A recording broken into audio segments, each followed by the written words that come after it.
ஆராதனைக்கு ஆயத்தமாகவும் தயவு செய்து உங்கள் கை தொலைபேசிகளை அழைத்து விடுங்கள் அல்லது சத்தம் கேட்காத துணிக்கு மாற்றி விடுங்கள். Let us prepare for worship. Kindly switch off your handphones or put them in the silent mode. The call to worship is taken from Psalm 66 verses 1, 2 and 4. சங்கீதம் 66 வசனங்கள் 1, 2, 4. பூமியின் குடிகளே, நீங்கள் எல்லாரும் தேவனுக்கு முன்பாக கம்பீரமாய் பாடுங்கள். அவர் நாமத்தின் மகத்துவத்தை கீர்த்தனம் பண்ணி அவருடைய துதியின் மகிமையை கொண்டாடுங்கள். பூமியின் மீதெங்கும் உம்மை பணிந்து கொண்டு உம்மை துதித்து பாடுவார்கள். அவர்கள் உம்முடைய நாமத்தை துதித்து பாடுவார்கள் என்று சொல்லுங்கள். சேலா.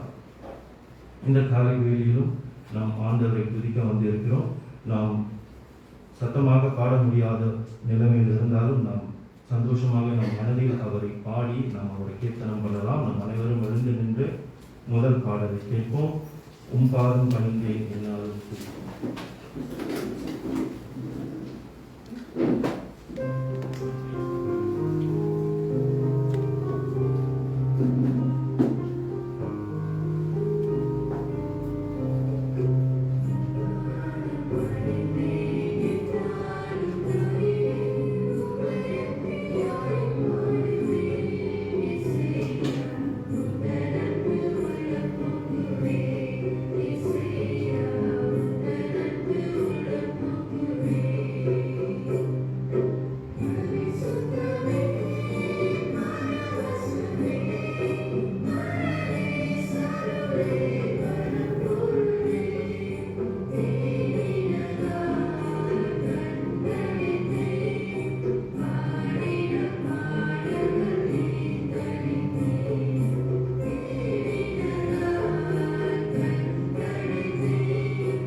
பிதாவே, இந்த அருமையான காலை வேலைக்காக நாங்கள் நன்றி செலுத்துகிறோம். ஆண்டவரே, இந்த காலை வேலையிலும் பாதம் பணிந்து கொண்டிருக்கிறோம். ஆண்டவரே, நீர் ஒருவரே எங்கள் துதிகளுக்கு பாத்திரராய் இருக்கிறீர். அதற்காக நாங்கள் நன்றி செலுத்துகிறோம். எங்கள் நெருக்கத்தின் காலத்தில் எங்களோடு இருந்தீர். ஆண்டவரே, எங்கள் ஜெபங்களை நீர் கேட்டீர். எங்களுக்கு வழி இல்லாத இடத்தில் ஒரு புதிய வழியை திறந்து கொடுத்தீர். அதற்காக நாங்கள் நன்றி செலுத்துகிறோம். இந்த வருடத்தையும் நாங்கள் கடந்து செல்ல எங்களுக்கு கிருபை தந்தீர். இந்த வருடத்தின் இறுதி மாதத்தில் எங்களை கொண்டு வந்து சேர்த்திருக்கிறீர். அதற்காக நாங்கள் நன்றி செலுத்துகிறோம். ஆண்டவரே, இந்த காலை வேளையிலும் நாங்கள் பாடுகின்ற பாடல்கள், நாங்கள் கேட்கின்ற செய்தி அனைத்தும் உமக்கு மகிமை சேர்க்கட்டும். ஆண்டவரே, இந்த காலை வேளையிலும் இந்த உலகப்பட்ட சிந்தனைகள் எங்கள் மனதிலும் எங்கள் சிந்தனையையும் தாக்காமல் நாங்கள் உண்மையை நோக்கி பார்க்க எங்கள் ஒவ்வொருவருக்கும் கிருபை தாரும். உண்மையோடும் ஆவியோடும் தொழுது கொள்ள எங்களுக்கு கிருபை தாரும். என்றும் தேவ செய்தியை ஏந்தி கொண்டு வந்த பாஸ்டர் மணியை உமது பாதத்தில் வைக்கிறோம். ஆண்டவரே, அவரை உமது பரிசுத்த ஆவியால் நீர் அபிஷேகித்து அவர் மூலம் உம்முடைய ஜீவ வார்த்தைகளால் எங்கள் ஒவ்வொருவரிடமும் நீர் பேசும். ஆண்டவரே, உம்முடைய வார்த்தையானது எங்கள் மனதில் பதிய, உம்முடைய வார்த்தையின்படி நாங்கள் வாழ எங்கள் ஒவ்வொருவருக்கும் கிருபை தாரும். இந்த ஆராதனை வேலையை நீரே வழி நடத்தும், ஆசீர்வதியும். எங்கள் பாவங்கள் குற்றங்கள் அனைத்தையும் மன்னியும். இதையெல்லாம் எங்கள் இரட்சகரும் மீட்பருமாகிய இயேசு கிறிஸ்துவின் இனிய நாமத்தில் கேட்கிறோம் பிதாவே, ஆமென். அனைவரும் உட்காருவோம்.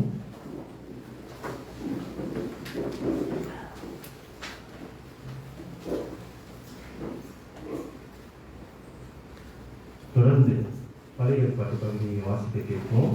எரேமியா 25வது அதிகாரம் வசனங்கள் 15 முதல் 28 வரை.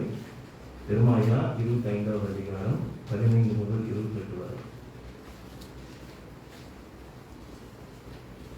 The Old Testament reading is taken from the book of Jeremiah, chapter 25, verses 15 to 28.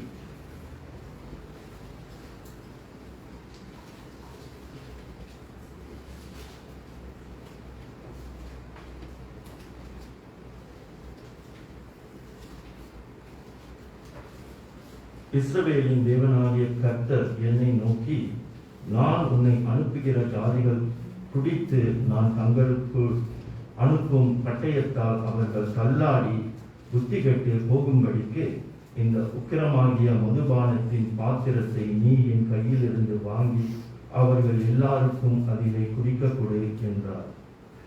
அப்பொழுது நான் அந்த பாத்திரத்தை கர்த்தருடைய கையிலிருந்து வாங்கி கர்த்தர் என்னை அனுப்பின எல்லா ஜாதிகளுக்கும் குடிக்க கொடுத்தேன்.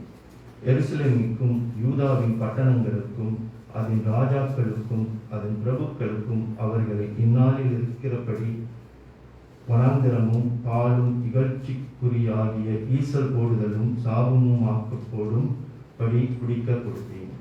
எகிப்தின் ராஜாவாகிய பர்வோனுக்கும் அவன் ஊழியக்காரருக்கும் அவன் பிரபுக்களுக்கும் அவனுடைய எல்லா ஜனத்துக்கும் கலந்து குடி இருக்கிற அனைவருக்கும் ஊட்ஸ் தேசத்தினுடைய எல்லா ராஜாக்களுக்கும் பெலிஸ்தருடைய தேசத்தில் இருக்கிற எல்லா ராஜாக்களுக்கும் அக்ஷரோனுக்கும் காசாவுக்கும் எக்ரோனுக்கும் அஸ்தோத்தில் மீதியானவர்களுக்கும் ஏதேமுக்கும் மோவாப்புக்கும் அம்மோன் புத்திரருக்கும் திருவனுடைய எல்லா ராஜாக்களுக்கும் சீதோனுடைய எல்லா ராஜாக்களுக்கும் சமுத்திரத்துக்கு அக்கறையான தீவுகளின் ராஜாக்களுக்கும் தேதானுக்கும் தேமாவுக்கும் கூசுக்கும் கடையாந்திரங்களில் உள்ள அனைவருக்கும் அரபு தேசத்து எல்லா ராஜாக்களுக்கும் வனாந்தரத்தில் கலந்து குடியிருக்கிறவர்களுடைய எல்லா ராஜாக்களுக்கும் ஜிம்ரியினுடைய எல்லா ராஜாக்களுக்கும் ஏலாமுனுடைய எல்லா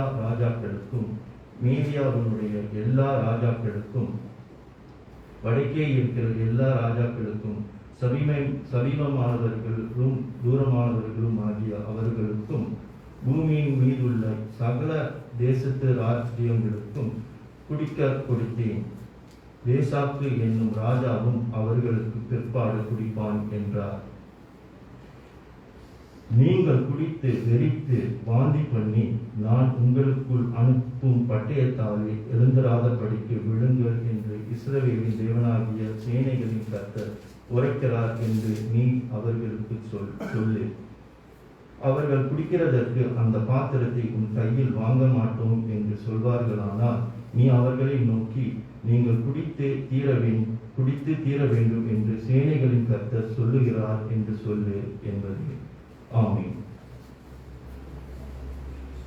இந்த அருமையான காலை வேளையிலும் ஆண்டவரை தொழுது கொள்ள வந்த உங்கள் அனைவரையும் இயேசு கிறிஸ்துவின் இனிய நாமத்தில் வரவேற்கிறோம். தொடர்ந்து நாம் போதகர் ஜெபத்துக்கு கடந்து செல்வோம். அனைவரும் எழுந்து நிற்போம்.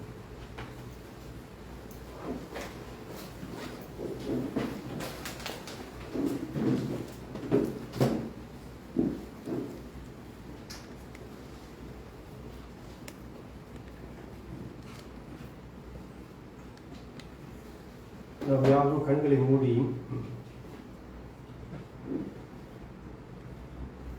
ஆண்டவர் ஜெபத்தில் நோக்குவோம்.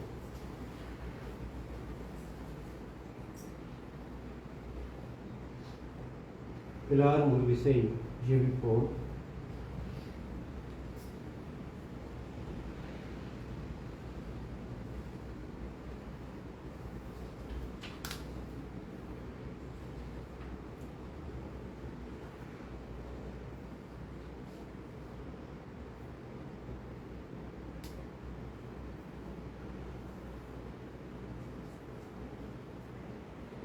அன்பு நிறைந்த பரலோக பிதாவே, உம்முடைய நல்ல நாமத்தை உச்சரித்து தேவனே நாங்கள் உம்மை ஸ்தோத்திரிக்கிறோம். நீர் பெரியவர் என்பதை எங்களால் ஆராய முடியாது. ஆனாலும் நீர் பெரியவர், எங்களுடைய புகழ்ச்சிக்கு நீர் பாத்திரராக இருக்கிறீர். நீர் எங்களை ரட்சித்தமைக்காக தேவனே நாங்கள் உம்மை ஸ்தோத்திரிக்கிறோம். எங்களுடைய வாழ்க்கையில் இடைப்பட்டு எங்களை பாதுகாத்து பராமரித்து வருகிறீர். நீர் தொடர்ச்சியாய் எங்களுடைய தேவைகளை சந்தித்து வருகிறீர். இப்படியாக உம்முடைய உண்மைத்துவத்தை எங்களுக்கு வெளிப்படுத்தி வருவதற்காக தேவனே நாங்கள் நன்றி செலுத்துகிறோம். இரக்கமுள்ள பிதாவே, கிருபை நிறைந்த தேவனே, நீர் எங்களுக்கு இறங்க, எங்களுடைய குற்றம் குறைகள் பாவங்கள் யாவையும் தயவாய் நீர் மன்னிக்க தேவனை எங்களுக்காக நாங்கள் வேண்டுகிறோம்.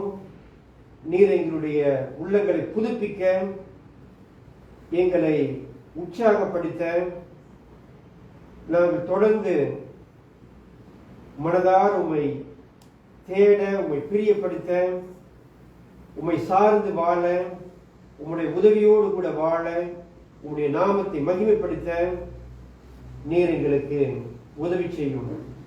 தேவனே, நீர் எங்களுடைய துணையாளர், எங்களுடைய தேவைகளை சந்திக்கின்றவர், நீர் எங்களுடைய உரிமையாளர் என்பதை அடிக்கடி நீர் எங்களுக்கு ஞாபகப்படுத்தி வருவதற்காக தேவனே நாங்கள் உம்மை ஸ்தோத்திரிக்கிறோம்.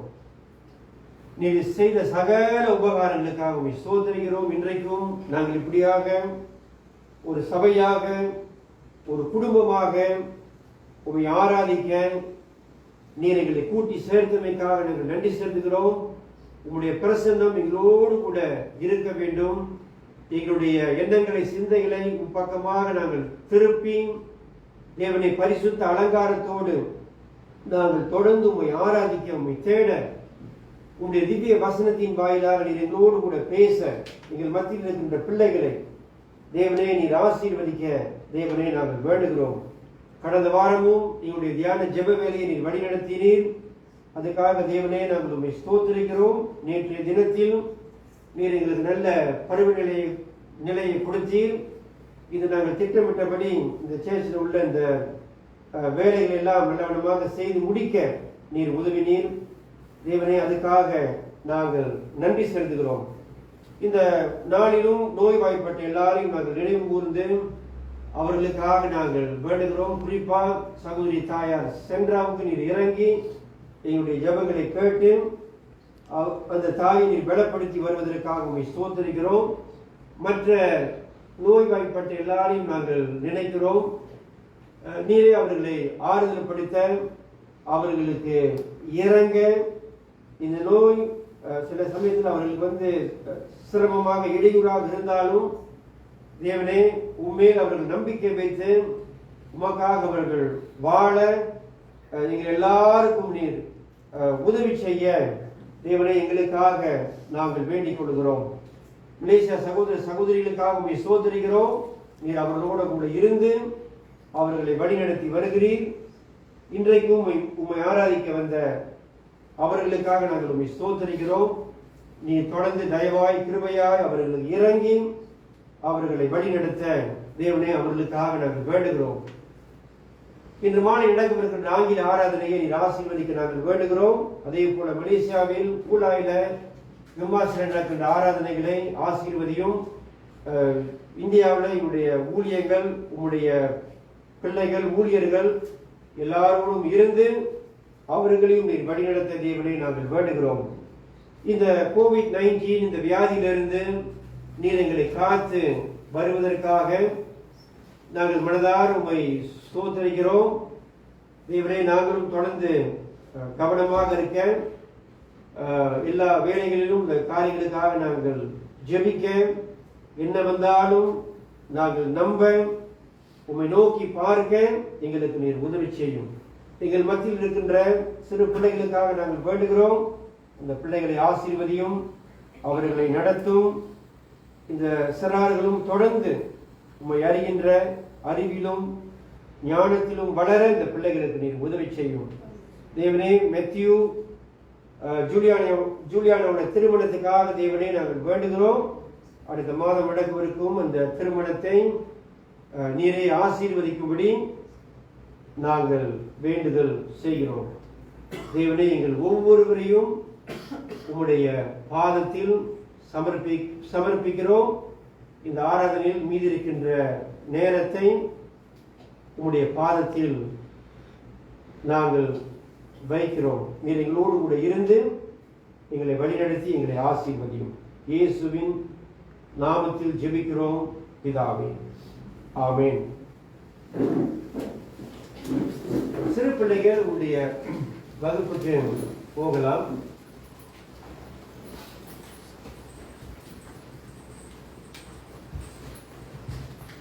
இன்றைக்கு நாம் வாசிக்கும்படியாக எடுத்துக்கொள்ளப்பட்ட வேத பாகம் ரூத்தின் புத்தகம் 2ஆம் அதிகாரம் வசனங்கள் 10 துவங்கி 17 முடிய. Ruth chapter 2 reading from verses 10 to 17. அதை வாசிக்க கேட்போம்.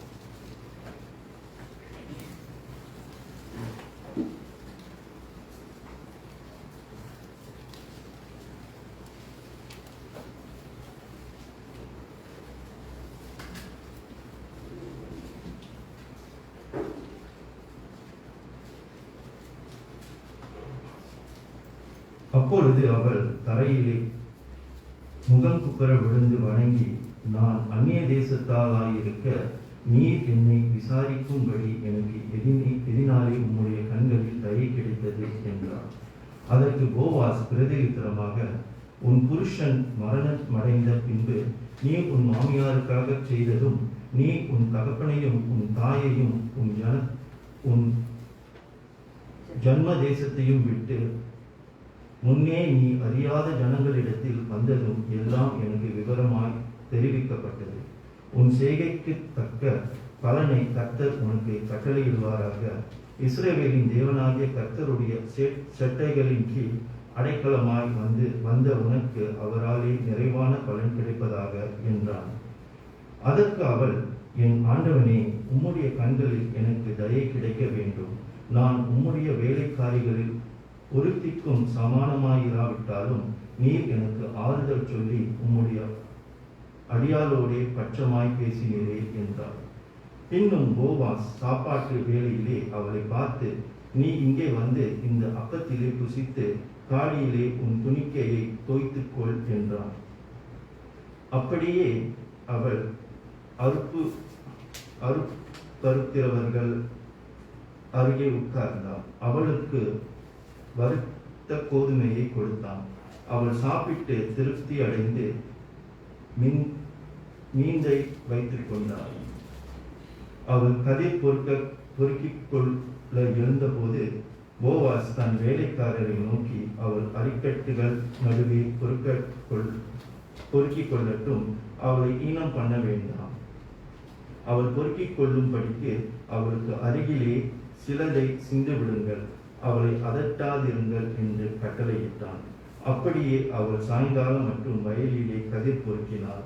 பொறுக்கினதை அவள் தட்டி அடித்து தீர்ந்தபோது அது ஏறக்குறைய ஒரு மரக்கால் வார் கோதுமை கண்டது. ஆமென்.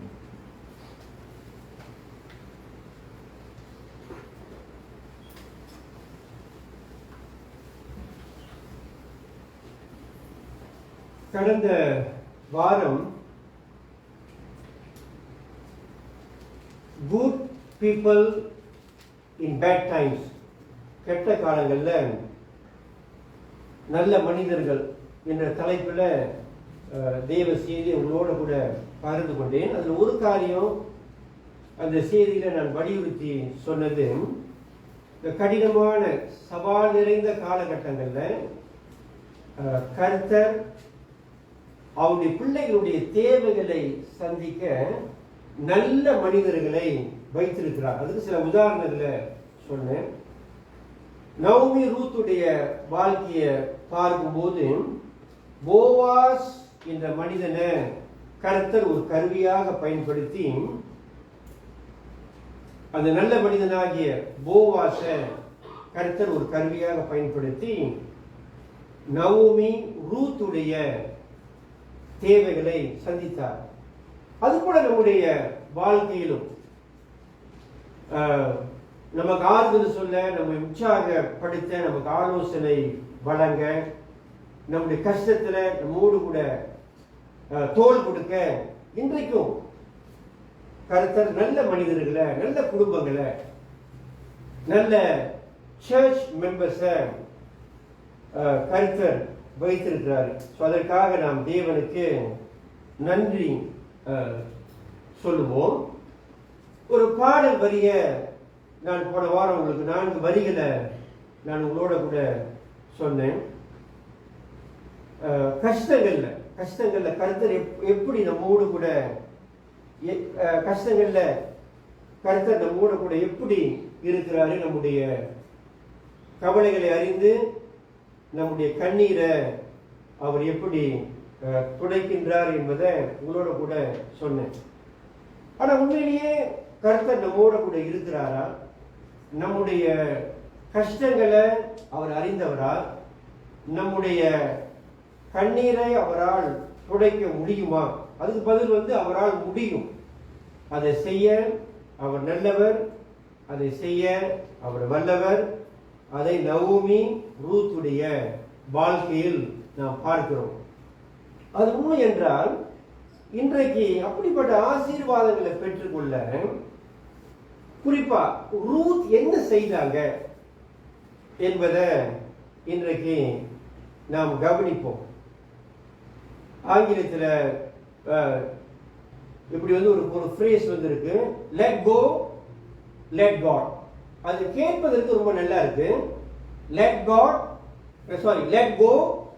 Let God. எல்லாத்தையும் நீ விட்டுருங்க, கர்த்தர் எல்லா காரியத்தையும் பார்த்து கொள்வார் அப்படின்னு. அது அவளை உண்மை இல்லை, கேட்பதற்கு நல்லா இருக்கு. எல்லாரையும் அவர் பார்த்துக்குவார், நம்ம ஒன்றும் செய்ய வேண்டிய அவசியம் இல்லையா? அதான் கேள்வி. தேவனுடைய ஏகாதிபத்தியம், மனிதனுடைய கடமை. தேவன் செய்ய வேண்டிய எல்லா காரியத்தையும் அவர் செய்வாரு. அவருக்கு நீங்களும் நானும் ஆலோசனை சொல்ல வேண்டிய அவசியம் இல்லை. ஆனால் நம்முடைய உத்தரவாதங்களை, நம்மேல் விழுந்த கடமைகளை நீங்களும் நானும் செய்ய வேண்டிய வேலைகளை நாம் செய்ய வேண்டும். அப்படியாக ரூத் பொறுப்புணர்வோடு நடந்து கொண்டு தேவனுடைய ஆசீர்வாதங்களை ரூத் பெற்றுக்கொண்டதை இன்றைக்கு கவனிப்போம். ரூத் செய்த 3 காரியத்தை இன்றைக்கு பார்ப்போம். யோவான் 11ஆம் அதிகாரத்துல லாசரு இறந்த பிறகு ஆண்டவராகிய இயேசு கிறிஸ்து அங்க வர்றதை நான் பார்க்கிறோம். அவருடைய கல்லறைக்கு போய் அவர் சொல்றாரு, லாசரே எழுந்து வான்னு சொல்றாரு. அதை ஆண்டவராகிய இயேசு செய்தார். வேற யாராலும் அதை செய்ய முடியாது. அதை அவர் வந்து செய்தார். மனிதனால செய்ய முடியாத காரியத்தை ஆண்டவராகிய இயேசு கிறிஸ்து செய்வதை பார்க்கிறோம். ஆனால் அதற்கு முன்னதாக அந்த கல்லறையின் மேல் அந்த ஒரு கல் வந்து வைக்கப்பட்டிருந்தது. அந்த கல்லை பார்த்து ஆண்டவராகிய இயேசு கிறிஸ்து கல்லே புரண்டு போன்னு அவர் சொல்லல. கல்லே புரண்டு போன்னு ஆண்டவராகிய இயேசு கிறிஸ்து சொல்லல. கல்லே புரண்டு போல அவர் வந்து சொல்லியிருந்தா கல் புரண்டு போயிருக்கும். ஆனா அவர் சொல்லல. அது வந்து மனிதன் செய்ய வேண்டிய வேலை. அதை மனிதர்கிட்ட வந்து சொல்றாரு, அந்த கல்லை நீங்க வந்து தள்ளுங்க அப்படின்னு. அதை அவங்க வந்து செய்யறாங்க. அப்ப தேவன் எப்பொழுதும் நாம் உணர வேண்டிய காரியம், அவர் செய்ய வேண்டிய காரியங்களை அவர் செய்தார். அவர் செய்ய வேண்டிய காரியங்களை அவர் செய்து கொண்டிருக்கிறார். அவர் செய்ய வேண்டிய காரியங்களை அவர் செய்வார். ஆனா இன்றைக்கு நாம் கேட்க வேண்டிய கேள்வியும், நீங்களும் நானும் செய்ய வேண்டிய காரியங்களை ரூத் செய்தது போல இன்றைக்கு நாம் செய்கின்றோமா? ரூத் என்ன செய்தாங்க அப்படின்றத 3 குறிப்பின் கீழ் கவனிப்போம். முதலாவது, ரூத்துடைய இறை நம்பிக்கை. ரூத்ஸ் ஃபெய்த் இன் காட். இதை கவனிச்சோம். இன்னைக்கு நான் வலியுறுத்த விரும்புகிறேன். ரூத்தின் இறை நம்பிக்கை, ரூத்ஸ் ஃபெய்த் இன் காட். இரண்டாவது, ரூத்தின் தாழ்மை, ரூத்ஸ் ஹியூமிலிட்டி. மூன்றாவது, ரூத்தின் உண்மைத்துவம், ரூத்ஸ் ஃபெய்த்ஃபுல்னஸ். இந்த 3 காரியத்தையும் கவனிப்போம். உன் செய்கைக்கு தக்க கர்த்தருடைய பலன், God's reward for your work. இந்த தலைப்பை 12வது வசனத்துல பார்க்கிறோம். ரூத் 2ஆம் அதிகாரம் 12வது வசனம். உன் செய்கைக்கு தக்க பலனை கர்த்தர் உனக்கு கட்டளையிடுவாராக. இஸ்ரவேலின் தேவனாகிய கர்த்தருடைய சட்டையின் கீழ் அடைக்கலமாய் வந்த உனக்கு அவராலே நிறைவான பலன் கிடைப்பதாக என்றான்.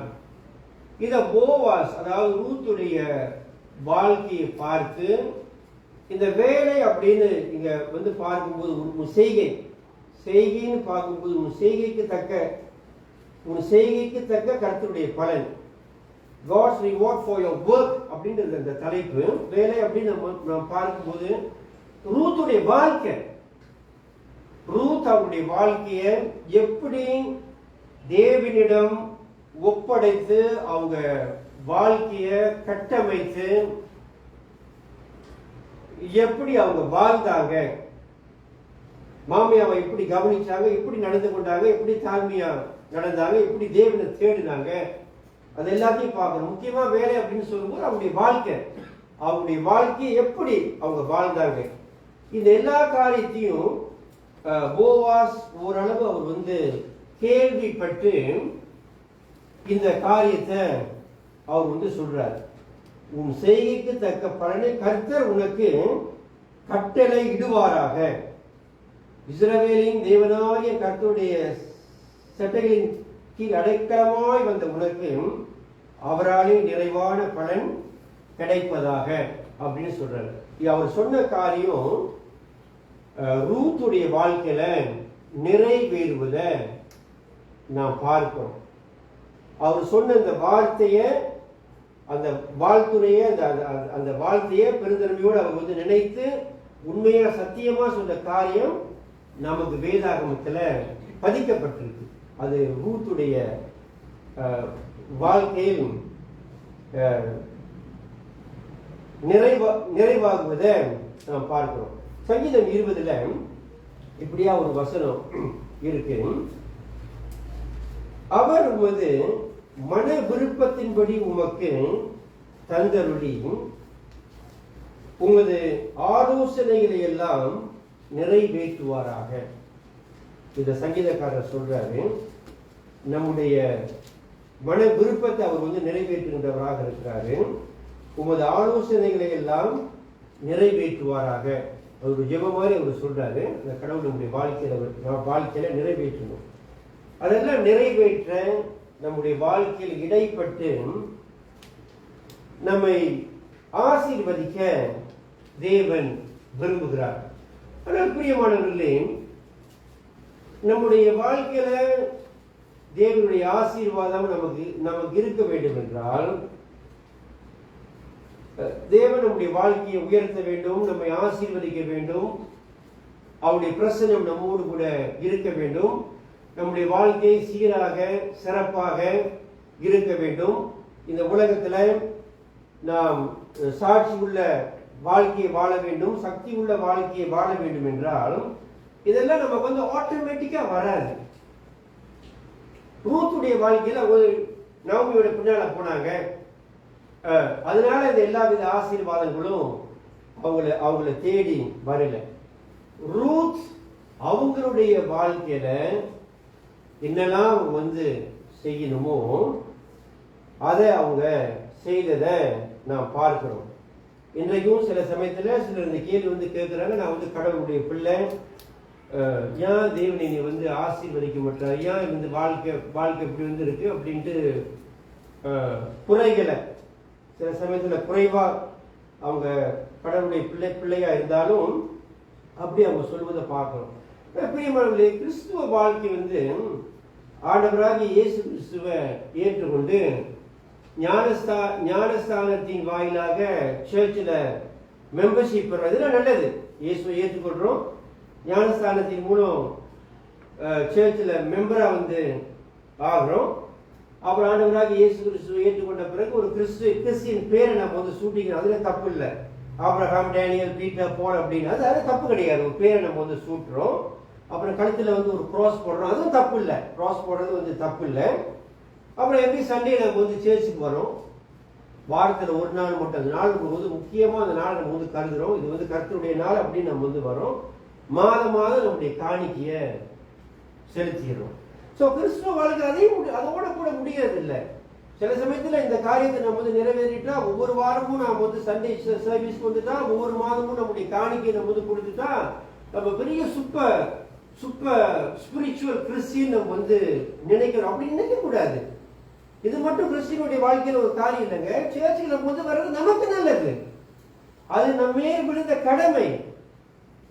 தேவனுக்கு எந்த விதத்திலும் நாம் உதவி செய்யறது இல்லை.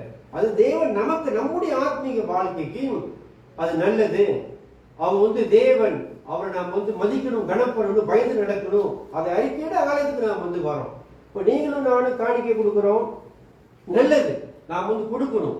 சில பேர் காணிக்கைக்கு மேலாக சில பேர் கொடுக்குறாங்க, ஸ்பெஷல் கிஃப்ட்னு கொடுக்குறாங்க, தேங்க்ஸ் கிஃப்ட்னு சில பேர் நீங்க கொடுக்குறீங்க. சில பேர் இந்தியாவுக்கு நீங்க கிஃப்ட் கொடுக்குறீங்க, மலேசியாவுக்கு நீங்க கிஃப்ட் கொடுக்குறீங்க. இந்த கிறிஸ்துமஸ்க்கு சில பேர் திமாஸ்க்கு கிஃப்ட் கொடுத்துட்டீங்க. அதெல்லாம் நல்லது. ஆனா நம்ம பெருமைப்பட ஒண்ணும் இல்லை. தாவீது சொல்றாரு, என்ன சொல்றாரு, அவ்வளோ பெரிய மனுஷன் தாவீது, பெரிய செல்வந்தனாகிய தாவீதாரசன் சொல்றாரு, தேவனே உங்களுடைய கரத்திலிருந்து நாங்க பெற்றுக்கொண்டு நீர் எங்களுக்கு கொடுத்தா திரும்ப நாங்க கொடுக்கிறோம். What is that to brag? What is that to be proud? Nothing. அவர் நமக்கு கொடுத்ததை திரும்ப அவருக்கு கொடுக்கிறோம். அத சந்தோஷமா நாம் கொடுக்கணும். இதெல்லாம் நாம் செய்தா அதுதான் கிறிஸ்டியன் வாழ்க்கை இல்லை. ஒவ்வொரு நாளும் ரூத் வாழ்ந்தது மாதிரி, ஆபிரகாம் வாழ்ந்தது மாதிரி. ஆபிரகாம் லோத்துடைய வாழ்க்கையை நம்ம எடுத்துக்கொண்டா 2 பேரும் விசுவாசிகள், 2 பேரும் யெகோவா தேவனை விசுவாசித்தாங்க. பேதுரு புத்தகத்துல லோத் நீதிமான், ரைச்சியஸ் மேன் அப்படின்னு எழுதப்பட்டிருக்கிறது. அவர் கடவுளை நம்பலன்னு இல்லை. ஆனா 2 பேருடைய வாழ்க்கையில பெரிய வித்தியாசத்தை நாம் பார்க்கிறோம். ஆபிரகாம் எங்க போனாலும் அவர் பலிபீடத்தை கட்டினாரு. தேவனை அவர் அணுகுவதை, தேவனை தேடியதை, முதலாவது தேவனுடைய ராஜ்யத்தையும் நீதியும் தேடியது ஆபிரகாமுடைய வாழ்க்கையில நாம் பார்க்கிறோம். அதனாலதான் அவர் விசுவாச தந்தை. அதனால்தான் நிறைய பேர் இன்றைக்கு ஆபிரகாம் என்ற பேரை அவங்க சூட்டிக்கிறாங்க. எப்ராஹிம் என்ற கிறிஸ்டியன் ஒரு பைபிள் பேரை சூட்டிக்கிறாங்க. லோத்தின் பேர் யார் லோத்தின் பேர் வைக்கிறாங்க? ஏன் நீங்க லோத்தின் யாருமே பேர் வைக்க? இதுவரைக்கும் நான் யாருக்கும் பேர் அப்படி கேள்விப்பட்டதில்லை.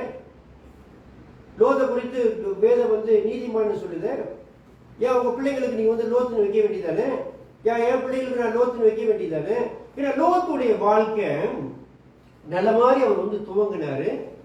அவருடைய வாழ்க்கைய அவர் சரியா முடிக்கல. மனசார அவர் வந்து தேவனை தேட அவர் வந்து தவறிட்டார். அது வந்து அவருடைய மனைவி பிள்ளைகளை பாதித்ததை நாம் பார்க்கிறோம். ஸோ கிறிஸ்துவ வாழ்க்கை வந்து டச் அண்ட் கோல்ல, ஓகே, டச் அண்ட் கோல்ல. சண்டே வந்து அப்படி பார்த்துட்டு 2 மணி நேரம், ஓகே, நம்முடைய கடமை வந்து நிறைவேறிட்டோம், மற்ற நாள்லாம் எனக்கு சொந்தம் அப்படின்னு இல்லை.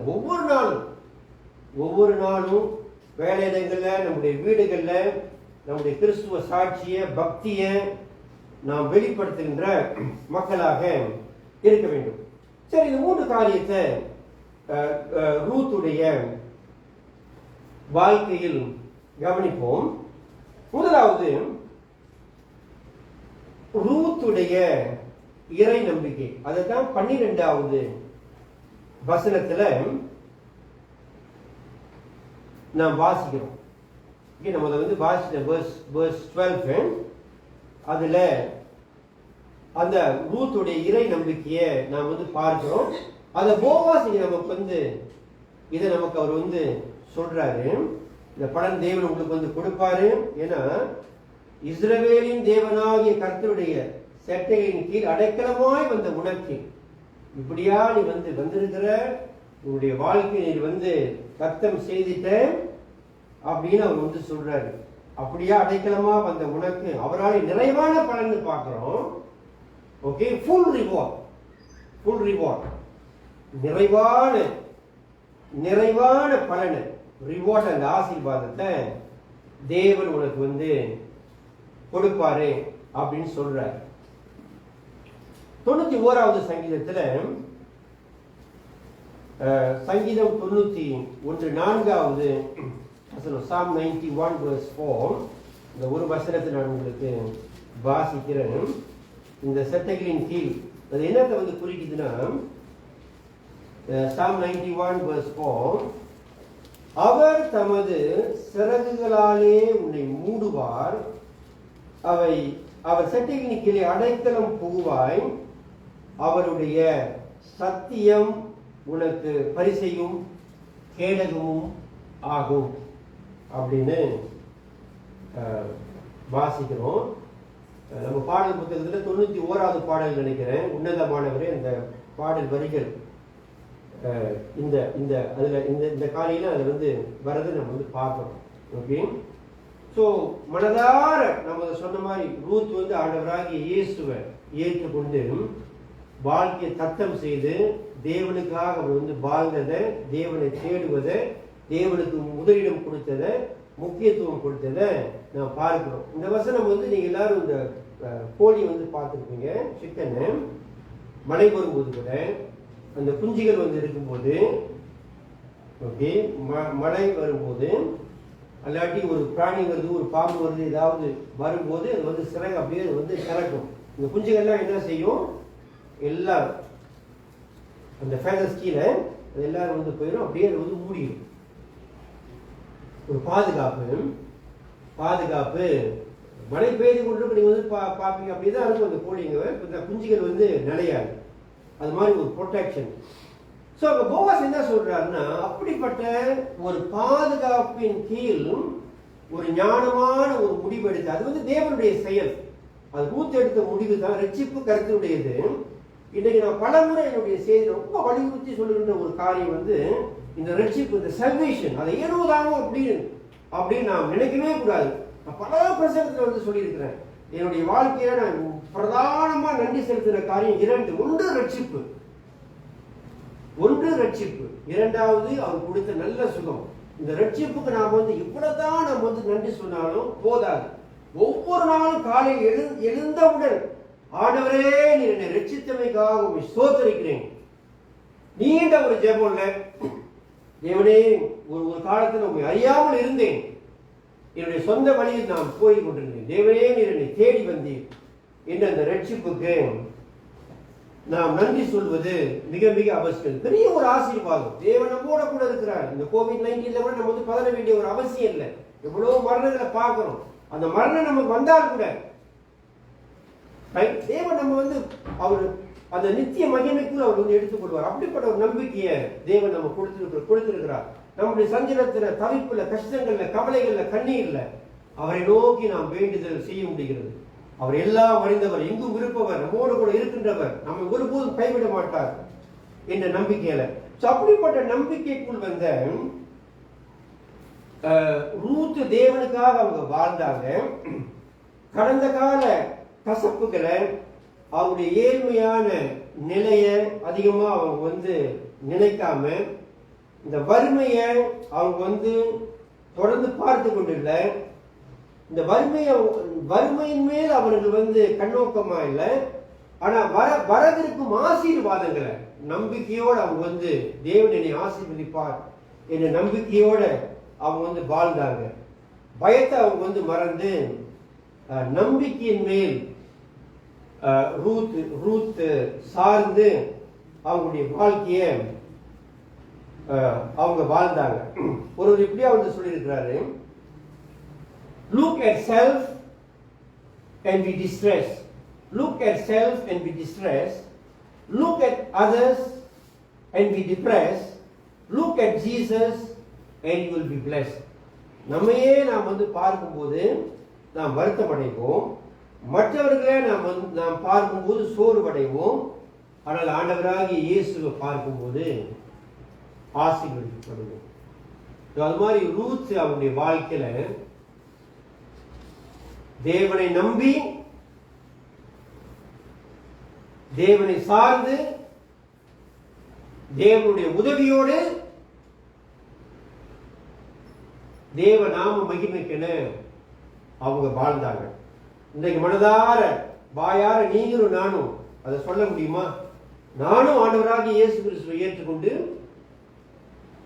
அவரை நம்பி, அவரை சார்ந்து, அவருடைய உதவியோடு, அவருடைய நாம மகிமைக்கென என்னுடைய வாழ்க்கையை நான் வாழ்றேன். என்னுடைய விருப்பத்தை அல்ல, என்னுடைய சித்தத்தை அல்ல. தேவன் எதை சொல்றாரோ அவருடைய சித்தம் என்னுடைய வாழ்க்கையில நிறைவேற வேண்டும். கஷ்டத்துல, கவலையில, எல்லாவித சூழ்நிலையிலும் தேவனுடைய சித்தம் என்னுடைய வாழ்க்கையில நிறைவேற வேண்டும். தேவன் எதை சொல்றாரோ அதை தான் நான் வந்து செய்வேன். மனிதனுக்கு என்னுடைய வாழ்க்கையில நான் முக்கியத்துவம் கொடுக்க மாட்டேன். மனிதன் வந்து இரண்டாவது தான், என்னுடைய குடும்பம் வந்து இரண்டாவது தான். என்னுடைய வாழ்க்கையில God is always first அப்படின்னு நீங்களும் நானும் சொல்ல முடிந்தா நல்லது. அப்படிப்பட்ட ஒரு வாழ்க்கையை தான் ரூத் வாழ்ந்தாங்க. அப்படிப்பட்ட வாழ்க்கையை நீங்களும் நானும் வாழும்போது தேவன் நிச்சயமா நம்மோட கூட இருந்து அவருடைய வழிநடத்தல் பிரசன்னம் நம்மோட கூட இருக்கும். நாம் மன நிறைவோட நம்முடைய கிறிஸ்துவ வாழ்க்கையில் வெற்றி நடை போட முடியும். இரண்டாவதாக ரூத்துடைய தாழ்மையை பார்ப்போம். ரூத்துடைய தாழ்மையை பார்ப்போம். 10வது வசனத்துல இப்படியா வாசிக்கிறோம், அப்பொழுது அவள் தரையிலே முகம் குப்புற விழுந்து வணங்கி, நான் அந்நிய தேசத்தாலாய் இருக்க நீர் என்னை விசாரிக்கும்படி எனக்கு எதனாலே உடைய கண்களில் தயை கிடைத்தது என்றாள். அதாவது ரூத் வந்து ஒரு அந்நிய ஸ்திரீ. இப்படிப்பட்ட ஆசீர்வாதத்தை இவ்வளவு தூரம் அவங்க ஆரம்பத்தில் எதிர்பார்த்திருக்க மாட்டாங்க. ஓகே, போவாஸ் வந்து சாதாரண ஒரு மனுஷன்ல, அவர் வந்து பெரிய ஒரு செல்வந்தர், வெரி ரீச் அண்ட் ஃபில்தி ரீச்னுவாங்க. he was very rich. அது மட்டும் இல்ல, அவர் இந்த ஃபார்மிங், இந்த தொழில் வந்து செய்து கொண்டிருந்த ஒரு வேளாண்மை செய்து கொண்டிருந்த ஒரு மனுஷன், ஒரு மதிக்கக்கூடிய ஒரு மனுஷன் தான். ஓகே, இந்த விவசாய சமுதாயத்துல இந்தியா அந்த மாதிரி தேசங்கள் நம்ம வந்து பார்க்கும்போது அந்த ஃபார்மர்ஸ மக்கள் வந்து மதிப்பாங்க. ஓகே, ஏன்னா இப்படி வந்து சொல்லுவாங்க, உழவர்கள் சேற்றில் கை வைத்தால்தான் நாம் வந்து சோத்துல கை வைக்க முடியும். ஃபார்மர்ஸ் வந்து சேற்றில் கை வைத்தால்தான் நீங்களும் நானும் சோற்றில் ஆகாரத்துல கை வைக்க முடியும் அப்படின்னு சொல்லுவாங்க. அது உண்மை. அவங்க வந்து நாற்று நடலைன்னா, அவங்க வந்து ஃபார்மிங் விவசாயம் பண்ணல, நமக்கு சாப்பாடு வந்து கிடைக்காது. ஸோ அந்த ஒரு தொழிலை போவாஸ் வந்து செய்து கொண்டிருந்தார். அந்த உதவிலாம் வந்த பிறகு ரூத் அதை வந்து அறிந்து உணர்ந்து, நான் வந்து சாதாரண ஒரு பெண்மணி, நான் யூத பெண்மணி அல்ல, நான் ஒரு அந்நிய பெண்மணி, மோவாபிய ஸ்ரீ, இந்த தேசத்துக்கு வந்த ஒருத்தி. ஆனா இந்த மனுஷன், இந்த தேசத்தை சேர்ந்த இந்த மனுஷன், இவ்வளவு பெரிய ஒரு மனுஷன் எனக்கு இவ்வளவு உதவிகளை செய்யறாரு, என்னோடு கூட பட்சமா பேசுறாரு, என்னைய பாதுகாக்க முன் வராரு அப்படின்னு அவங்க வந்து அதை வந்து அறிந்து உணர்ந்து அவங்க முகம் குப்புற அவங்க வந்து விழுந்து அவங்க வணங்குவதை பார்க்கிறோம். அப்கோர்ஸ் ஈஸ்டர்ன் கிழக்கத்திய கலாச்சாரத்தில் அப்படி வந்து செய்வாங்க. பழைய ஏற்பாட்டில் அப்படியே நாம் பார்க்கிறோம். ஒரு நன்றியை தெரிவிக்கும் போது அது அப்படி எது எப்படி அவங்க வந்து தங்களை வந்து தாழ்த்துவதை, நான் வாழ்க்கையில தாழ்மையா இருக்கும்போது, தாழ்மையை குறித்து நான் நிறைய பிரசங்கத்தில் சொல்லியிருக்கிறேன். ஆனா தாழ்மையா இருக்கின்றவர்களை கடவுள் உயர்த்துவார். நீங்களும் நானும் பெருமைப்பட ஒன்றுமே இல்லை. அதோட உள்ள எல்லா காரியத்துக்கும் நாம் வந்து சின்ன காரியமா இருந்தாலும் பெரிய காரியமா இருந்தாலும் இந்த காரியங்களுக்கு ரூத் வந்து நன்றி உள்ளவளா இருந்தது போல நீங்களும் நானும் எல்லா காரியத்துக்கும் நன்றி உணர்வோடு கூட இருக்கணும். நம் வாழ்க்கையில வந்து தாழ்மையா இருப்பது நல்லது. எனக்கு இந்த செய்தியை தயார் செய்யும் போது ஒரு ஞாபகம் வந்தது. ஒரு 20 வருடங்களுக்கு முன்பு ஒரு சகோதரனுக்கு ஒரு வேலை வந்து வாங்கி கொடுத்தேன். பெட்ரோல் கியாஸ்ல ரொம்ப கஷ்டத்தில் அவர் வந்து இருந்தாரு. குழாய் வால்பாம் எஸ்டேட்ல. அப்புறம் நாங்கள் இருக்கிற பாஸ் கிட்ட வந்து பெட்ரோல் போடுவேன். அவர் வந்தார். வந்து உடனடியா போய் பார்த்தோன்னா அவர் பாஸ் வந்து சொன்னாரு, நல்ல மாதிரி சொல்லு, சில பேர் வந்துட்டு ஓடிடுறாங்க, இல்லை நல்ல ஒரு வேலை செய்ய சொல்றேன் அப்படின்ட்டு. உடனே வந்து இன்டர்வியூ உடனே வேலைக்கு வந்து எடுத்துட்டு அதே வாரத்தில் வேலை வந்து ஸ்டார்ட். அந்த பெட்ரோல் கியாஸ்ல ஒரு ரூம் இருந்துச்சு, அதை வந்து கொடுத்துட்டாரு. இவனை இன்டர்வியூ வந்து முடிஞ்சோட நேராக வந்தார். நேராக வந்து என் காலில் விழுந்தார். எங்க? அந்த பெட்ரோல் கியாஸ்ல அந்த ஃப்ளோல என்னோட காலில் வந்து அவரு விழுந்தார். ஏன்னா எது எப்படி அவர் காலில் விழுந்துன்னு எதிர்பார்க்கல. என்னன்னா he was so thankful. அந்த கஷ்டத்துல உடனடியா எனக்கு வந்து ஒரு வேலை கிடைச்சது அப்படின்னு அவருடைய தாழ்மையை, நன்றியை அவர் எனக்கு வந்து தெரிவித்தார். ஸோ அது மாதிரி ரூத்துடைய வாழ்க்கை அதை தான் வந்து பார்க்குறோம். தாழ்மை வெளிப்படுவதை பார்க்குறோம். அந்த தாழ்மையில் என்ன நம்ம வந்து பார்க்குறோம், அவருடைய நன்றி வந்து வெளிப்படுவது. ஏனோதானும் எந்த ஒரு காரியமா இருந்தாலும், எந்த ஒரு காரியமா இருந்தாலும், சின்ன ஒரு காரியமோ பெரிய ஒரு காரியமோ, நம்முடைய வீட்டுக்கு ஒரு சின்ன டேபிள், ஸ்டடி டேபிள் வந்தா கூட we have to be thankful. சின்ன ஒரு உதவி, பெரிய ஒரு உதவி, எந்த ஒரு காரியமா இருந்தாலும் ஓகே. யாராவது ஒரு லஞ்ச் நமக்கு வந்து கொடுக்குறாங்க ஓகே. ஸோ அது மாதிரி அந்த லஞ்ச்னு சொல்றப்ப அந்த தாட் முதல் அவங்களுக்கு வந்து வந்துச்சு, இல்லை என்ன வந்துச்சு உங்களுக்கு வந்து கொடுக்கணும். ரெண்டாவது உங்களுடைய ஃபோன் நம்பர் வந்து கேட்குறாங்க. மூன்றாவது அந்த அரேஞ்ச்மெண்ட் வந்து பண்றாங்க. நிறைய வேலைகள் இருக்கு.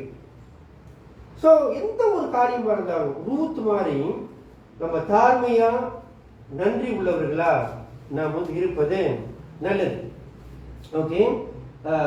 இப்படியா ஒரு கோட் வந்து வாசித்தேன். என்னன்னா, gratitude in the recipient is as beautiful as generosity in the benefactor. Gratitude in the recipient is as beautiful as a generosity in the benefactor. சில சமயத்தில் யாராவது நம்மளுக்கு வந்து கொடுக்குறாங்கல்ல, அவங்க வாழ்க்கை பார்த்து ரொம்ப அழகான சீரான ஒரு வாழ்க்கை, எவ்வளோ பெரிய உள்ள படைச்சவங்களா இருக்காங்க, அது அவங்க வந்து கொடுக்குறாங்க நமக்கு அப்படின்னு. அவங்களுடைய வாழ்க்கையில ஒரு ஒரு ஒரு அழகை நம்ம வந்து பார்க்குறோம், ஒரு பியூட்டியை. அது மட்டும் இல்லை, அதை பெற்றுக்கொள்றவங்க ரூத் மாதிரி நன்றி உள்ளவங்களா இருந்தாலும் அவங்களுடைய லைஃப் பியூட்டிஃபுல் தான். அதுதான் வந்து பார்க்குறோம் இந்த கோட்ல. கொடுக்குறவங்க மட்டும் இல்லை, கொடுக்குறவங்களுக்காக நம்ம வந்து கடவுளுக்கு நன்றி செலுத்துறோம். அதை பெற்றுக்கொள்றவங்க, வாங்குறவங்க, அந்த ரிசீவர்ஸ் வந்து ரூத் மாதிரி when we are thankful, when we are humble, நம்ம அதை வந்து அப்ரிஷியேட் பண்ணும்போது நமக்கும் நல்ல குணம் இருக்கு, நம்முடைய குணத்திலும் ஒரு அழகு வெளிப்படுது அப்படின்னு இந்த இந்த கொட்டேஷன்ல நாம் பார்க்கிறோம். ஓகே. ஸோ முதலாவது ரூத்துடைய இறை நம்பிக்கையை பார்த்தோம், ரூத்துடைய ஃபெய்த் இன் காட். இரண்டாவது ரூத்துடைய ஹியூமிலிட்டியை பார்த்தோம், ரூத்துடைய தாழ்மை. இறுதியா ரூத்துடைய உண்மைத்துவம். Okay, Ruth's faithfulness. அதை verse 11ல நாம் பார்க்கிறோம். நான் வாசிக்கிறேன் 11வது வசனம். அதற்கு போவாஸ் பிரதியுத்தரமாக, உன் புருஷன் மரணமடைந்த பின்பு நீ உன் மாமியாருக்காக செய்ததும், நீ உன் தகப்பனையும் உன் தாயையும் உன் ஜென்ம தேசத்தையும் விட்டு முன்னே நீ அறியாத ஜனங்களிடத்தில் வந்ததும் எல்லாம் எனக்கு விவரமாய் தெரிவிக்கப்பட்டது. ஓகே, இதை குறித்து நான் அதிகம் சொல்ல வேண்டிய அவசியம் இல்லை. அந்த உண்மையை நாம் ரூத்துடைய வாழ்க்கையில நாம் பார்க்கிறோம். என்ன நாம் பார்க்கிறோம்னா, அவங்க அவங்களுடைய சொந்த ஜனத்தை விட்டு வந்தாங்க, பெற்றோரை விட்டு வந்தாங்க, உற்றார் உறவினர்களை விட்டு இந்த நவோமியும் கணவனை இழந்த ஒரு சூழல். அந்த வயது கொஞ்சம் அதிகமா இருந்திருக்கும் நவோமிக்கு. இந்த தாயை, இந்த மாமியார ரூத் பின்பற்றி, ரூத் புத்தகத்துல இந்த மாமியாவுக்கு ரூத் நல்ல ஒரு மருமகளா, ஓகே, நல்ல ஒரு மருமகளா, உண்மை உள்ள ஒரு மருமகளா இருந்து இந்த மாமியார அவங்க ஒரு தாய் மாதிரி, ஓகே, ஒரு தாய் மாதிரி அவங்க பார்ப்பத, இந்த நவோமிக்கு ரூத் சேவை செய்வத நான் பார்க்கிறோம். ஓகே, உண்மையிலேயே ஓகே, ரூத் ஒரு அருமையான ஒரு சகோதரிய பத்தி எம்பிபி ஜெயில யாருக்கும் ரூத்னு பேர் இல்லை, பரவாயில்ல. ரூத்தை நான் பார்க்குறப்ப நான் அருமைன்னு சொல்ல மாட்டேன், அருமையிலும் wonderful daughter in law. So parents உங்களுக்கு இருக்கிறப்ப உங்களுடைய நீங்க ப்ரே பண்ணல, அப்படியே என்னோட மருமகள் ரூத் மாதிரி இருக்கும், எக்ஸலண்ட் டாட்டர் இன் லா. நான் அதை பார்க்குறப்ப ரொம்ப வலியுறுத்தி நான் சொல்ல விரும்புகிறேன். இந்த மாமியாவுக்கு, அதாவது என்ன சொல்ல வரணும் முக்கியமாங்க, நம்ம கடவுளை நம்புறேன்னு சொன்னா பத்தாது. பிள்ளைகள் பெற்றோரை நேசிக்கணும். கடவுளை நம்புறேன்னு சொன்னா பத்தாது. கடவுள் மனைவியை நேசிக்கணும். மனைவி கடவுளுக்கு கீழ்ப்படியணும். அதை குடும்ப வாழ்க்கையில பார்க்கணும். நீங்களும் நானும் நல்ல சர்ச் மெம்பர்ஸா இருக்கணும். சர்ச் மெம்பரா இருந்தா பத்தாது. Okay, we just cannot be church members. We just cannot be good church members. We must be very good church members. ஏன் very good church members இருக்கக்கூடாது? இந்த சர்ச் உங்களுக்கு என்ன துரோகம் பண்ணது? இந்த சர்ச்சில் எல்லாம் நிறைவா எல்லா காரியமும் சீரா சிறப்பா செய்து நான் சொல்ல முடியாது. குறைகள் இருக்கலாம், குறைகள் இருந்தாலும் கரெக்டா நமக்கு கொடுத்த ஒரு சர்ச். அப்ப நம்ம நல்ல கிறிஸ்டியன் தான், வெரி குட் கிறிஸ்டியன் தான், வெரி குட் ஃபாதரா, வெரி குட் மதரா, வெரி குட் சர்ச் மெம்பரா, வெரி குட் சன் இன் லாவா, வெரி குட் டாட்டர் இன் லாவா, வெரி குட் மதர் இன் லாவா, வெரி குட் ஃபாதர் இன் லாவா. ஏன் நீங்களும் நான் இருக்கக்கூடாது? ரூத் அப்படி இருந்தாங்களே, ரைட்? ஒரு தேசத்தை விட்டுட்டு ஒரு அந்நிய தேசத்துல பல மாதிரி தேவைகளோட கூட போனாங்க. தேவன் அவங்களுக்கு உண்மையா இருந்து அவங்களுடைய தேவைகளை அவர் சந்தித்ததை நாம் பார்க்கிறோம். ஸோ அப்படிப்பட்ட அருமையான, ஓகே, அருமையிலும் அருமையான ஒரு மருமகளா ரூத் இருந்ததை நாம் பார்க்கிறோம். ஓகே, நம்ம எல்லாருக்கும் தெரியும், மாமியார் உடைத்தால் மண்குடமா? ஓகே, மாமியார் உடைத்தால் மண்குடம், மருமகள் உடைத்தால் அது பொற்குடம். அதாவது என்னன்னா, மருமகள் ஏதாவது ஒரு தப்பு பண்ணிட்டா அது பெரிய ஒரு இஷ்யூ ஆயிடும். மாமியார் தப்பு பண்ணிட்டா இஸ் நத்திங். ஸோ இந்த உண்மை நான் 4 தேசங்களுக்கு நான் நிறைய டிராவல் பண்ணியிருக்கிறேன். அது என்னுடைய ஆரம்பத்திலே என்னுடைய விருப்பம். ஆண்டவராக இயேசு கிறிஸ்து ஏற்றுக்கொண்ட பிறகு இந்த 4 தேசங்களுக்கு நான் போகணும், நான் ஊழியம் செய்யணும். அப்பா சிங்கப்பூர்ல நான் ஊழியம் செய்தேன். மலேசியாவுக்கு போகணும், அந்த வாய்ப்பு கொடுத்தாரு. அதன் பிறகு இந்தியாவுக்கு போனோம்.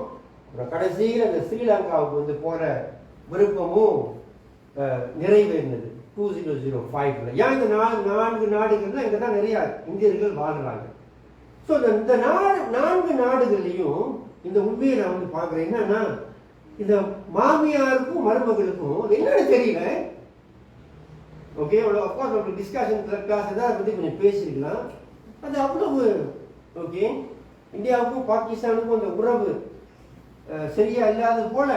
ஓகே, எல்லா தேசங்களையும் மற்ற கலாச்சாரத்தில் எனக்கு தெரியல.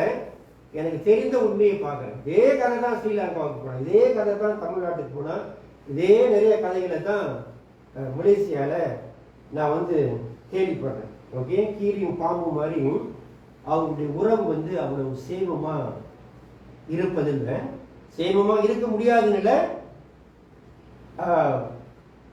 அதெல்லாம் மாற்றி ரூத் வந்து வாழ்ந்து காட்டியதை. ஓகே, வாழ்ந்து அவங்களுடைய இறை நம்பிக்கையை, விசுவாசத்தை, அந்த மாமியார் மேல் உள்ள நேசத்தை ரூத் வந்து வெளிப்படுத்தியதை ரூத்துடைய வாழ்க்கையில பார்க்கிறேன். இது முடியாத ஒரு காரியம். மாமியார்னா அப்படிதான் இருப்பாங்க, மாமியார்னா அப்படிதான் இருக்கணும், மருமகள்னா அப்படிதான் இருக்கணும், என்ன அப்படின்னு வாழ வேண்டிய அவசியம் இல்லை. அதுக்கு வந்து பெரிய ஒரு சவால் ரூத்து. எல்லா மருமகள்மார்களுக்கும் ரூத் வந்து நல்ல ஒரு முன்மாதிரி. ஸோ இந்த 3 காரியங்கள்ல ரூத் தன்னுடைய விசுவாசத்தை வெளிப்படுத்தியதை நாம் பார்க்கிறோம். இறை நம்பிக்கையில, அந்த தாழ்மையில அது வந்து வெளிப்படுது. அந்த உண்மைத்துவத்துல அது வந்து வெளிப்படுவதை நாம் பார்க்கிறோம். நீங்களும் நானும் ஆண்டவராகிய இயேசு கிறிஸ்துவை நான் வந்து நேசிக்கிறேன்னு சொன்னா பத்தாது, பாடுனா பத்தாது. ஓகே, பாடுனா பத்தாது. யோவான் 21ஆம் அதிகாரத்துல பேதுரு கிட்ட ஆண்டவராகிய இயேசு கிறிஸ்து வந்து நேசிக்கிறார், என்னை நேசிக்கிறார் 3 வாரி. ஆண்டவராகிய இயேசு கிறிஸ்து என்ன சொல்ல வர்றாரு? நீ என்னை நேசிக்கிறேன்னு சொன்னா பத்தாது, என்னுடைய ஆடுகளை மேய்ப்பாயாக, என்னுடைய ஆட்டுக்குட்டிகளை மேய்ப்பாயாக. If you love me, keep my commandments. If you love me, keep my commandments. அப்ப பேதுரு வந்து உண்மையிலேயே நேசிச்சாரு. ஆடுகளை மேய்ப்பாயாக, ஆட்டுக்குட்டிகளை மேய்ப்பாயாக சொன்னாரு. அப்போஸ்தலர் முதல் 12 அதிகாரங்கள்ல பேதுரு ஆண்டவராகிய இயேசு கிறிஸ்துவுக்கு கீழ்ப்படிந்ததை, ஆண்டவராகிய இயேசு கிறிஸ்துவை நேசித்ததை நான் பார்க்கிறேன். தேவன் எதை நம்ம கிட்ட வந்து எதிர்பார்க்கிறாரோ, எதை நம்ம கிட்ட வந்து விரும்புகிறாரோ, எதை நீங்களும் நானும் செய்யணும். குறிப்பா அந்த சுவிசேஷம் அறிவிக்கிறது. இன்னைக்கு ஃபேஸ்புக்கில் எங்கே நம்ம போய் சாப்பிட்றோம், அதை நம்ம வந்து போடுறோம், எந்த ஹோட்டலுக்கு நம்ம வந்து போடுறோம், பதிவு பண்ணுறோம். இயேசு பற்றி மற்றவங்கள்ட்ட சொல்றதுக்கு நமக்கு வந்து நேரம் இல்லை. அதை கடவுள் நம்ம கிட்ட வந்து விரும்புகிறார். காணாமல் போனதை தேடாமல் வச்சுக்கும் போது தான் இயேசு கிறிஸ்து வந்தார். அதை நீங்க வந்து செய்யணும். அதை நீங்களும் நானும் செய்யாம நான் வந்து ஆண்டவராக இயேசு கிறிஸ்துவை நான் வந்து நேசிக்கிறேன்னு சொல்றது அது கடவுள் ஏற்றுக்கொள்ளாத ஒரு காரியம். அவரால் ஏற்றுக்கொள்ள முடியாது. அதை கடவுளால் வந்து ஏற்றுக்கொள்ள முடியாது. நீங்களும் நானும் ஆண்டவராகிய இயேசு கிறிஸ்துவை நீங்களும் நானும் நேசிக்கின்ற மக்களா நாம் வந்து சொன்னா, ஆண்டவராகிய இயேசு கிறிஸ்துவுடைய மனபாரத்தை உங்களுடைய வாழ்க்கையில, என்னுடைய வாழ்க்கையில நாம் நிறைவேற்ற வேண்டும். அப்படி நாம் நிறைவேற்றினால் நம்முடைய செயலின் வாயிலாக தேவன் உண்மையிலேயே நாம் வந்து அவரை நேசிக்கிறோம் என்பது அவரால் காண முடியும். ஸோ ரூத்துடைய வாழ்க்கைக்காக நன்றி செலுத்துவோம். அவருடைய செய்கைக்கு தக்க நிறைவான பலனை தேவன் ரூத்துக்கு கொடுத்தார். நமக்கும் அவரால் வந்து இறங்க முடியும். நமக்கும் அந்த பலன்களை அவரால் கொடுக்க முடியும். நம்ம எல்லாரும் இறுதி பாடலுக்கு எழும்புவோம்.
ஜெபம் செய்வோம்.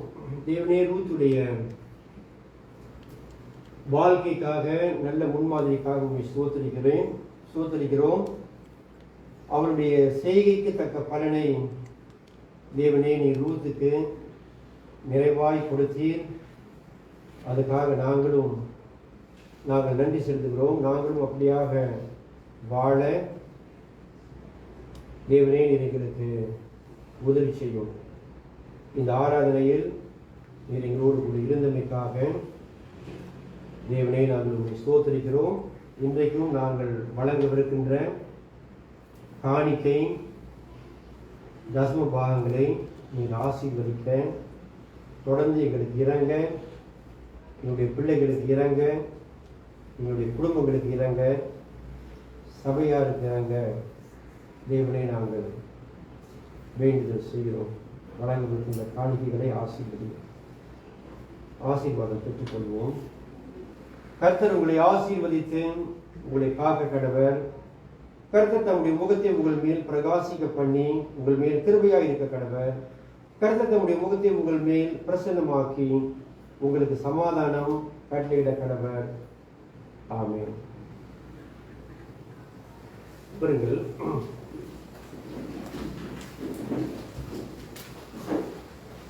சில அறிவிக்க வேண்டிய முக்கியமாக மூன்று காரியங்கள். நீங்கள் இந்த அறிவிப்பை காரியம் நீங்கள் வாரதில்லை பார்க்க, நீங்கள் வாரதில்லை பெற்றுக்கொள்ளணும். பின்னாடி இருக்கும் நீங்கள் கனெக்ட் பண்ணனா நீங்கள் வெளியில் போகிறப்ப இந்த மேசைகள் இருக்கும். ஒரு காப்பி எடுத்துக்கிட்ட பசங்களோட ஒரு ஆர்டிக்கல் இருக்குது கிறிஸ்துமஸ் பற்றி. ஒரு நல்ல ஆங்கிலத்திலையும் ஒரு ஆர்டிக்கல் இருக்குது. எடுத்து வாசித்து காரியங்களுக்கும் ஜெமிங்க. மூன்று காரியம். நீங்கள் ஆரம்பத்தில் இந்த COVID-19 நம்ம கேதர் பண்ணி வந்தோம், அறிவித்தது போல் நீங்கள் எல்லோரும் கோஆப்ரேட் பண்ணுறீங்க. அதாவது மாஸ்க் அணிந்து டெம்பரேச்சர்லாம் செக் பண்ணிவிட்டு சேர்த்து உள்ளுக்கு வந்த பிறகு நீங்கள் பேசுவதில்லை. ஸோ ஒத்துழைப்பு கொடுக்குறீங்க, அதுக்காக நன்றி செலுத்துகிறோம். அதை நம்ம தொடர்ந்து செய்யணும். ஸோ ஸோ நீங்கள் வெளியே போகிறப்ப காணிக்கை போட்டு அந்த என்ட்ரன்ஸ் இந்த முகப்பில் ரொம்ப கேதர் பண்ணாதீங்க. நீங்கள் வந்து பார்த்துட்டு அலுவல் சொல்லிட்டு அப்படியே வந்து போயிருங்க, கேட் பக்கம் அப்படி அலுவல் சொல்லிட்டு அப்படியே சொல்லி இப்படியே போயிருங்க. ரொம்ப கேதர் பண்ணாதீங்க. பாஸ்டர் டேவிட் ரொம்ப அதை வந்து வலியுறுத்தி நம்ம எல்லாருக்கும் சொல்லிட்டாரு. தொடர்ந்து கோஆப்ரேட் பண்ணுவோம். ஏன் உங்களுக்கு நான் வந்து ரிமைண்ட் பண்ணுறேன்னா, தமிழ் சர்ச்சு 4 சர்ச்சுக்கு ஒரு பாஸ்டர் பொறுப்பு அவர் மூலம். ஓகே, ஐஎஸ்டி அவர் வந்து கூப்பிட்டு ஒரு இன்டர்வியூ பண்ணி ரொம்ப நல்ல மாதிரி பாருங்க. கவர்மெண்ட் எவ்வளோ கிரேசியஸாக இருக்காங்க, உடனடியாக நடவடிக்கை எடுக்கிறது இல்லை. அவங்களுக்கும் தெரியுது. பட் இவங்க வந்து எப்படி தெரிய வந்துச்சுன்னா, ஃபேஸ் மாஸ்க்லாம் போடல, அதை வந்து அப்புறம் யூடியூப்ல வந்து போட்டிருக்காங்க 4 தமிழ் சர்ச். இப்போ ஸோ அவங்களுக்கு வந்து இந்த பாஸ்டரே வந்து தெரியப்படுத்திட்டார் இந்த சர்ச், பெரும்பாலும் இண்டிபெண்டன்ட் சர்ச்சஸ். ஸோ அதனால வந்து தொடர்ந்து அதை கடைபிடிக்கணும். ஸோ அந்த நீங்கள் வந்து ஒத்துழைக்கணும். அதுக்காக தேவனுக்கு நன்றி செலுத்துவோம். இரண்டாவது, சர்ச்சுடைய ரெனோவேஷனு கம்ப்ளீட் ஆயிடுச்சு. So we thank God. நேற்றும் நல்ல மாதிரி கடவுள் நல்ல பருவநிலையை கொடுத்தாரு. வந்தவங்க அவங்களுக்கு வந்து கொடுத்த வேலைகளை நல்லா பொறுப்பாக செஞ்சாங்க. So we thank God. உங்களுக்கு என்னுடைய மனமார்ந்த நன்றிகளை. நீங்கள் வந்தீங்க, தேங்க் காட். நல்ல மாதிரி அந்த திட்டமிட்ட மாதிரி வேலைகள் முடிஞ்சால குறிப்பாக புக்கெட் இண்டா ஜெய் புஷ்பா ஜெதி பிரிஸ்காவுக்காக நன்றி செலுத்துகிறோம். காலையிலேயே வந்து அவங்க தான் கடைசியாக போனாங்க. 2:30 வரைக்கும் எல்லா வேலையும் முடிச்சுட்டு போனாங்க. We thank God for that. Okay, அடுத்து இந்த பின்னால் வந்து ஒரு டாய்லெட் இருக்கு. ஸோ அந்த டாய்லெட் வந்து புது ஃப்ளோர் வந்து போட்டாச்சு. ஓகே, ஸோ அங்கே வந்து உங்களுக்கு சோப்பு சீப்பு கண்ணாடி எல்லாம் இருக்கு. ஓகே, நீங்கள் அந்த டாய்லெட் வந்து யூஸ் பண்ணலாம். என்னோட சஜஷன் வந்து என்னன்னா, ஆண்கள் அந்த டாய்லெட்டை யூஸ் பண்ணுங்க. ஸோ இது வந்து எக்ஸ்க்ளூசிவ்லி பெண்களுக்குன்னு அப்படின்னு நான் சொல்ல வரல. அவசரத்துக்கு ஆண்கள் யூஸ் பண்ணலாம். பட் நம்ம சண்டே சர்வீஸ்க்கு வரும்போது லேடிஸ் இந்த டாய்லெட், ஓகே, இதை நீங்கள் வந்து யூஸ் பண்ணுங்க. மெயின், ஓகே, நீங்கள் அந்த பின்னாடி இருக்கிற அந்த வாஷ்ரூம் அதை யூஸ் பண்ணுங்கள். ரெடியாக இருக்கு. நான் காலையில் கூட செக் பண்ணேன், ரெடியாக இருக்குது. நீங்கள் அதை வந்து யூஸ் பண்ணலாம். நான் போகிறப்ப லைட் இருக்குது. நீங்கள் வெளியே வரும்போது லைட்டை நீங்கள் ஆஃப் பண்ணிடுங்க. ஓகே, அந்த கதவு லாக் பண்ண வேண்டாம். அதை நீங்கள் வந்து செய்ய கேட்கணும். அடுத்து கடைசியாக ஒரு அறிவிப்பு வந்து மெத்யூ ஜூலியானோட வெட்டிங் வந்து 9th ஜனவரி. ஸோ அதுக்காக ப்ரே பண்ணுங்கள். ரெசிடென்ட் சர்ச்சில் நடக்கும், அதுக்காக ப்ரே பண்ணுங்கள். இந்த COVID-19 உங்களுக்கு நாங்கள் வந்து அழைப்பு கொடுக்க முடியாது. 70 பேர் தான். 70 பேர்னா ஜூலி சைடு வந்து 30 பேர், எங்கள் சைட்டு 35 பேர், எங்கள் சைடு 35 பேர். அதனால வி ஆர் சாரி, ஏன் சர்ச் மெம்பர்ஸை நாங்கள் இன்வைட் பண்ண முடியாது. Of course you will understand. இது மெயின் ரீசன் வந்து இந்த COVID-19 ரெஸ்ட்ரிக்ஷன்லாம் இருக்குது. ஸோ நீங்கள் ப்ரே பண்ணுங்கள். Okay, that's all. God be with you and God bless you.